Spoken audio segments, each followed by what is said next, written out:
All right, it's 8:18. Let's try to bring together for you the events of the last 72 hours or so. It's been a week of fast-moving news. This time yesterday, we were getting a resignation, it seemed, every 5 or 10 minutes or so. And by 8:30, the Prime Minister's position really was looking untenable. And we got the first sniff that he was going to resign at around 8:45.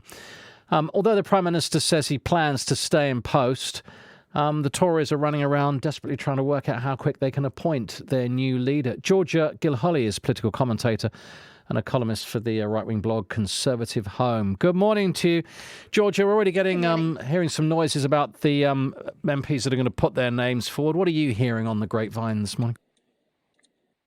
Absolutely. I mean, we have, I suppose, a few underdogs like Steve Baker thinking of running. We have Remainers like, or sort of maybe more prominent Remainers like Jeremy Hunt, who have made no secret of their fallings out with Boris Johnson, obviously, over the years.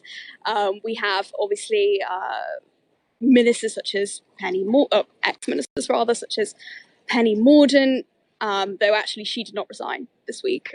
So it might be difficult for her to sort of promote herself as a big opponent of Johnson, as it will be difficult for people like Rishi Sunak, Sajid Javid, because, of course, they resigned, triggering a lot of this drama on Tuesday.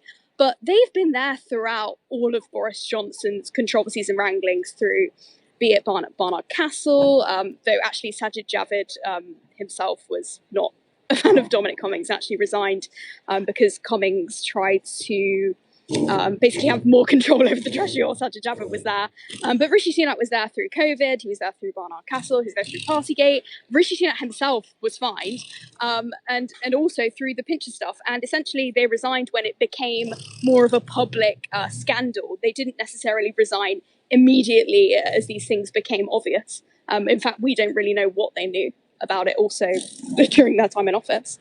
Very difficult to say which one of them is going to come out on top. What it does look like, though, is a really big playing field. A couple of newspapers this morning saying it's like the start of the Grand National. Is that ideal? I mean, they can whittle it down pretty darn quickly, can't they?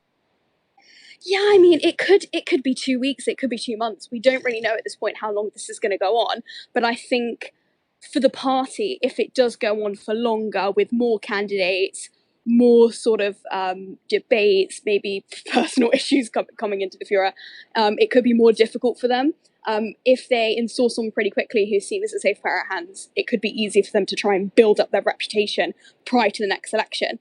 But looking at the economy, looking at the fact that many of the people running for the leadership were in the cabinet with Boris Johnson, they're seen as complicit, doesn't necessarily mean that a new leader is going to be, some kind of instant remedy to what's been going on in terms of their electoral future.